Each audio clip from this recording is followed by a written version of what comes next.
Welcome to Connecting the Dots, a non-traditional legal program with your host and trusted advisor, Liz Myska, your guide through the web of life's dilemmas. Welcome to another edition of Connecting the Dots. I'm your host, Liz Myska, and today I have the distinct pleasure of having my friend and my fellow VIP, visually impaired person, Elana Regan, and her new guide dog, Lina. There you go, Lynn. join us. Elana and Lina have been a team for a month. So during the course of this conversation, we will learn how they became a pair. So welcome, Elana. Thanks for having us. And welcome, Lina. Yep. And Lina may be popping in and out of the frame here. Yes. So I don't normally have a theme for my program, but today it's all about me and not me, Liz. Yeah. It's about you, Elana, and Lina. Yes. And so the all is for ask, listen, and learn, and the me is for mobility, eyes, and education. So since Elana, both of us are VIPs, visually impaired people, mobility is really, really important in terms of maneuverability and navigation. So before you and Lina became a team, you were a white cane user. Yes. So how was that the same or different with what you are experiencing now? Yeah. So I've been a white cane user for the past, I'd say, 6 years now. Probably 6. Because I started going blind when I was 10, and I didn't really want to use the cane at first because it makes you stand out a little bit. So I started using that when I was around 12. So I've been a consistent white cane user since I was 12. And walking with a guide dog is very different than walking with a cane, as many can imagine. So Lina, my guide dog, she just moves me around the obstacles. When with a white cane, you're bumping into stuff, feeling everything. I still feel stuff with her, except she shows me what to feel. So it's not like I'm just palming the air. I understand. I understand. I understand. And we move very efficiently. She just moves me around everything, so I'm not stopping a lot. And she is very in tune with me. So it's very new, but I can definitely feel that connection to her. Well, I think not to interrupt you, but I think it's very obvious. You've bonded. Yes. And I knew you when? Yeah. I knew you when you were just thinking about getting a guide dog. So thinking in those terms, 2 years ago when you interned for me, you and I and Kristen Hartness from Canines for Disabled Kids had a conversation about guide dogs, service animals, and you had professed then the desire to get a guide dog. And I know you had been to the school where. So why don't you tell my audience about that? So with certain guide dog organizations, they have kid programs for younger people. You okay? Yeah. Younger programs for kids who are younger. So they ran a program for about kids 10 to 16. I was on the older end of that, so I was 16. And it was all about learning about guide dogs, the lifestyle. We got to walk with a guide dog. We got to take care of guide dog puppies in training. So they got to stay with us overnight, and we kind of got to experience the whole guide dog lifestyle. And this was in California? Yes, this was in California where I got her. It's Guide Dogs for the Blind. And that kids program, I had always been thinking about getting a guide dog since the moment I found out I was losing my vision. But that really solidified it, and that solidified that I wanted to get the dog there. Because the people were so nice, they were so encouraging, And a lot of guide dog schools don't like to give out guide dogs to kids under 18. And at the time I was under 18. So they were very supportive of giving younger people guide dogs. Wow. They just had to be prepared mobility-wise. So that's also something to note. In order to get a guide dog, you have to be very proficient with your white cane. Right. So it's often a stepping stone if people want to get a guide dog. Another good thing about this program is there were all different kinds of kids of all different kinds of vision and all different kinds of backgrounds and desire to get a dog. So there were kids like me who were like, I'm getting a dog. And there were kids who were like, I'm just checking it out. Yeah, tentative, right. Yeah, so it gave everybody an opportunity to kind of think about how they feel about it and really make the decision for themselves. So this is 2 years ago, Yes. right? 2 years ago? You flew out there Yep. and to California, and you were there for a week? Yes. Okay. So conceively, I think Lina is, 2.5? Yes. Lina could have been one of those puppies that you were Yeah. that you were playing with. Yes. It could have been you, Lynn. So let me just bring you up to the Yeah. present. Yeah. So I know during the pandemic in 2020 into 2021, you were the host of what we call a program called the Chronicles of Elana, and where we were following you, Elana, as you prepared to graduate from high school, which you will Yes. do on this Friday. coming Friday. Yes, and this was a monthly program during which each month you would give us an update on your progress on getting a service animal, because like everything else, the school shut down. Yep. So at the beginning of May of 2021, you had intimated to me that the school had called you and they had a place for you in the class, but they didn't necessarily have a dog. Yeah. So why don't you pick up the story? Yeah, so I think in the beginning of April, I got the call, and I wasn't really expecting it because the school's out in California and I'm here in Massachusetts, and that's a long way to fly, and COVID and all the restrictions that entails. But I got vaccinated pretty early because of some health concerns. But so I got the call. I was so excited. I was downstairs with my parents, and I got the call, and like, it's from California. It's probably about my guide dog. So then I ran away because I like to take phone calls alone.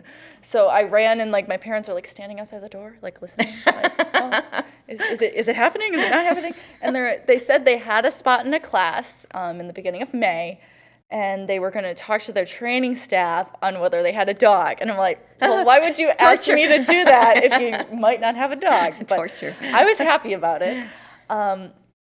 So yeah, I had to wait and this was on a Friday, so I had to wait the entire weekend Even more torture. to see if they had a dog.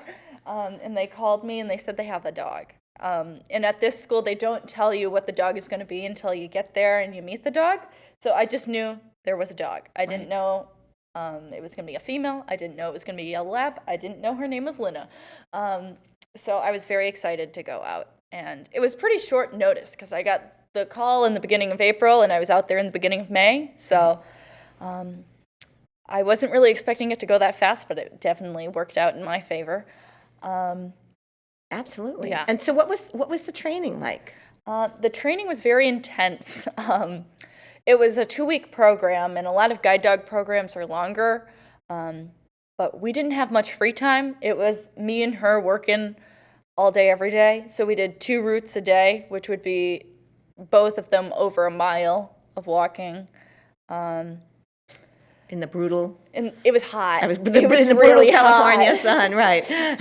Yeah, because this is it was a little cooler because it's not Southern California. It was outside of San Francisco, so we did kind of get some fog. So that was nice. So we got a little cool down, but it was definitely hot. And I can tell you, Lina, not a very big fan of the heat, even though she grew up in California her whole entire life. Not a fan of the heat. Okay. Neither am I. Okay.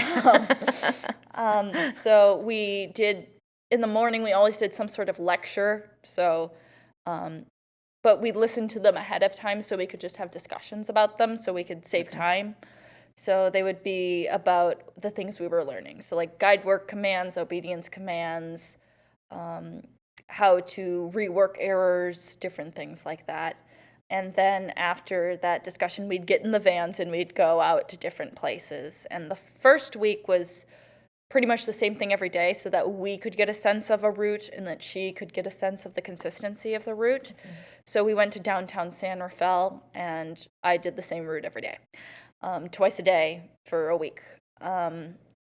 And that really helped us build a connection of the as a team, because I wasn't worried about where I was going. I knew where I was going. She knew where she was going. So it really helped solidify that bond. So we did that every day for the first week. And then the second week of the program was more individualized.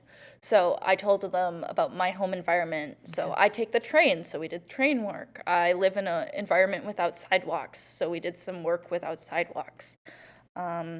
We did escalators. Wow.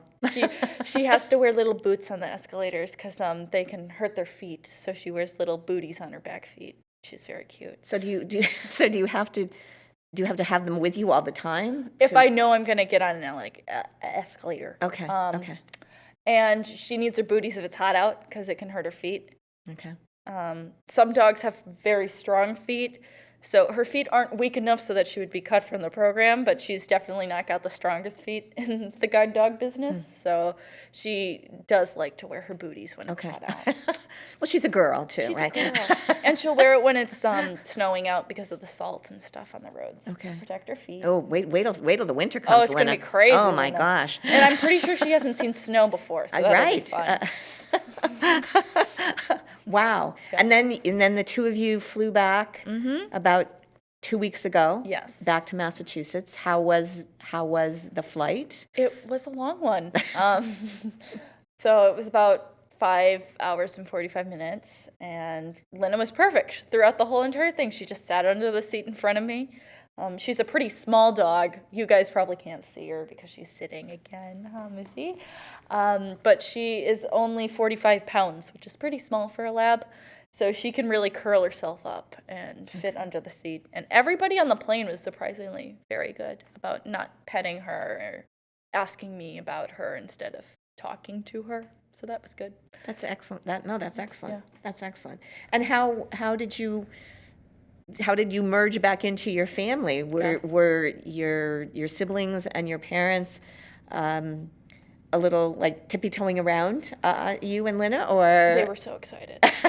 Honestly, my mom loves this dog just about as much as I do, which I can't really imagine. And sometimes I'm just like, Mom, she's my dog. We're not sharing this. Yeah, we're not sharing this. She's mine. But she does know that she'll probably get Lena when she retires, so she's looking forward to that. Lena, they're already planning your future. Yeah, she's like, 8 years down the line, that dog's going to be mine. But yeah, everybody really adjusted to her well. Everybody loves her. She's a goofball when she's not working. She's funny. She wags with her whole body. She is just really funny. So everybody loves her. And she's adapting to the new dogs because we have dogs at home. So that was another adjustment. Okay. We have an elder dog. She's about 13, and they're getting along very well because the other one just wants to sleep all the time. Okay. But the younger one just wants to play all the time. She's 3, so they're close in age, but they're both smaller than Lena, and I don't think Lena's had a lot of experience playing with smaller dogs. Okay. So they're still adjusting. Okay. But so interesting. they're making it work. Awesome. So let's move on to the E for eyes, because you mentioned that you started losing your sight when you were 10. Yes. And in another couple months, you'll be 19. the ripe old age of 19. So tell us what your eye condition is, and what does that mean when what your diagnosis is, but what does that mean, what you can see and what you can't see? So I have a disease called Stargardt disease. It's juvenile macular degeneration. So a lot of people hear about macular degeneration because they think older individuals, age-related macular degeneration. But I have some sort of specific gene mutation that Um, makes vitamin A. So everybody's like, vitamin A, great for your eyes, not for mine, because it actually hurts my eyes. You're an overachiever. That's what it is. I'm an overachiever. No carrots for me. And that impacts my central vision. So I can see some shapes and colors, but not a lot of detail. So it's just pretty much a big blurry field. So it makes navigating difficult, which is why I'm happy I have Lina. And I do a lot of my school work in Braille because I can't see much text anymore. And I use a screen reader, so I can't see my computer. So it definitely was a lot to adjust to as a young child. First figuring out that there was something wrong and then changing your whole entire life to adapt to that. So it was definitely a lot at a young age and hard to adjust to. I didn't really accept it for a long time. But especially meeting older blind people like yourself. I met you later in my journey, so I was pretty comfortable with who I was at that point. You were. But it definitely helped me kind of accept who I was. Right. Well, I'm just thinking that people who within the past couple of weeks who have seen you with Lina think that you are like a graduate student. They have no idea that you are, just graduating from high school. Yeah. And I say that as a compliment, that because of the maturity that you and that you exhibit, and that you're positive. You're positive about yourself, which is so refreshing to hear and to see. So as far as education goes, so you're graduating from high school. What's next? For the immediate future. And then I want you, I didn't do this to you before, but I want you to project 5 years from now, because Lina, we've already aged you 8 years. Yeah, so. Lina, we know where you're going. So in the immediate future, on Friday, I'm graduating high school. So I got to pick up my cap and gown today. We got Lina a little mortarboard hat, so she's gonna look snazzy too. She's gonna have a tassel to to toss. She has a little tassel. It's not the same color as my tassel, but we're making it work. Okay. So in the immediate future, I'm graduating high school, and then I'll have a little bit of time before college. I'm taking the first semester off, so I will be going to Brandeis University in Waltham in January. So Lina and I have a good amount of time to kind of work together, solidify that bond, because a lot of people say it takes 6 months to a year to really get into a groove with your guide dog. So we're going to be hitting the ground running for college. I'm hoping to study political science with a minor in legal studies.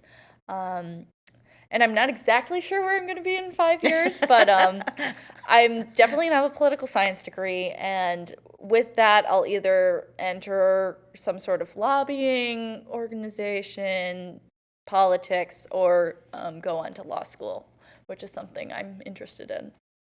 Wow. My lawyer friend over there. There you go.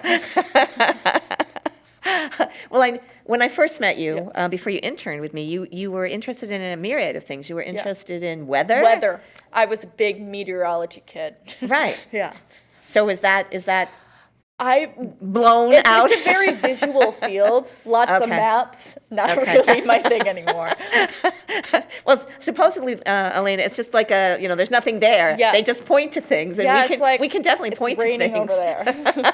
It's just a big green screen, so I could be like, in Westboro. Why did weather fascinate you so much? I just loved it so much as a kid. Especially in New England, we get all different types of weather, so I got to experience the snow, the rain, the thunderstorms. Tornadoes, all different kinds of weather. And I guess I just really gravitated towards it as a kid. I'd make my own weather forecasts and tell them to my parents. And I'm still known as the designated weather person. So my parents are like, "Is it going to rain today, Elena?" I'm like, "Nope, not today." Now, are you checking the National Weather Service, or do you just feel it in your bones? I don't feel it in my bones. Okay, all right. I'm like, it's hot out. So I check different weather organizations, especially during thunderstorms and the hurricane season and snowstorms. I get really big into snowstorms, so I'm your gal if you want to know how much it's going to snow where you are. I gotcha. But it's definitely more of a hobby than a career at this point, but I still love it. Well, I remember how animated you got about the weather, and I thought, well, this is an interesting phenomenon with blind person to weather. Exactly. So when you look back over your I guess your high school years, what stands out? What stands out for you? What stands out about these past 4 years? Probably the friendships I've made. I started a lot of my friendships in middle school. I'm a drama kid, so most of my friends are my drama friends. And we've been in productions together all throughout middle school and high school. So we've really just gotten a tight bond, and we're like just a group of about 10 people, and we're all getting together, we're all hanging out, and we're just very good friends. And actually a lot of, like, 2 of my friends are going to school with my brother. So I'll get to see him next year. So my brother's going to, I have a twin, he's going to Hofstra University, and 2 of my good friends are also going. And one of my good friends is also going to Brandeis. So that is very nice. Wow. So wow. I wasn't really expecting it because we weren't planning to go together. It just ended up that way. Right. Do you think you will? Well, what do you think the living arrangements will be at Brandeis? Are you intending to have a single? Are you intending to have a roommate, or have you not even thought about that? I haven't really decided, but I think Lena might clinch the decision for a single because we got a lot of stuff. She's got a big dog crate. I don't know how many roommates are going to react to, like, half my room's taken up by a dog crate. Right. I thought I was going to have some space. And I also have a lot of technology, so that might have to fit in the room too. That's true. That's true. So I think it might end up as a single. Speaking today. But we'll see. I might end up with a roommate. We'll see. Okay. All right. Well, again, you're such literally, you're an open book. Yeah. You're very malleable, I guess. So is there anything that you would like people to know about Lena? Or Lena, would you like to pop up and make another appearance before? Hey, are you sleeping? Lena, sit. Perfect. There she goes. There we go. Well, Lena, for the visually impaired of the bunch, is a 2.5. Yep, you're down again. But we got to see her for a little bit. Is a 2.5-year-old yellow lab. She is a girl. She's a small girl, as I said before. She's 19 inches high and 45 pounds. She's a California girl. She grew up in California her whole entire life. And a really cool thing about going back to guide dogs, the guide dog organization that I went to is they let you meet the puppy raisers. So, like, the people that raised her when she was really, really little. So I got to meet them and hear different little Lena stories about when she was young. And I found out she was in 4 different places. So she was raised by 4 different families, and we got to meet them all over Zoom. And oh, wow. So, and they each had, like, a story about her? Yeah, and they have little pictures of her. So they're probably going to send me baby Lena pictures, which is going to be really cute. It's like baby pictures, except for my dog. And hopefully they were all happy. Oh, they were so happy. Right. Especially the family she spent the most time with. She spent the pandemic with them, so like a whole year, which with guide dog puppies, they're not usually with a family a whole year because they usually switch to at least one other family, and then they're usually given back to the school around a year and a half. So she was a little older than the average guide dog because of the pandemic. But they had her the longest, and they were just so happy that I got her. They were ecstatic, and they're like, "This dog is going to change your life." And I'm like, "Yes, she is." Well, like, it's only a month, and oh, yeah. she's already changed your life and changed the lives of those surrounding you. Yes. So welcome, Lena, and bravo, Elena. That's my theme. So. Before we leave, you had mentioned the alliteration, I believe it was, of Liz, Elena, and Lena. Lena, come on, let's say hi to everybody. There you go. Just a couple more minutes. There we go. There we go. You're so good. So, if anyone out there in the audience has questions about guide dogs, about vision loss in youth, please feel free to contact me and or Elana. Or we'll give a plug for Kristen Hartness from Canines for Disabled Kids. I gave a plug for her today on the train. On the train. So it has been a delight to have you both, and to have you both here on the show and in the lives of we VIPs. Yes. So congratulations, Elana, and congratulations, Lynna, for landing. Did such a good job. For landing, Elana. Join me the next time for Connecting the Dots. Please note that the information provided in this show is not a substitute for consulting with an experienced local attorney and receiving counsel based on the facts and circumstances of a particular transaction. To contact Lizbeth, email her at lisbeth@elizabethlmyska.com or call her office at 508-753-7681. We're online at connectingthedots.lawyer. Executive producers, Lizbeth Myska and Jack Peacock. Producers, John Medberry and Bill Hamilton. A production of Elizabeth L. Myska, JD, LLM, in association with Compliments.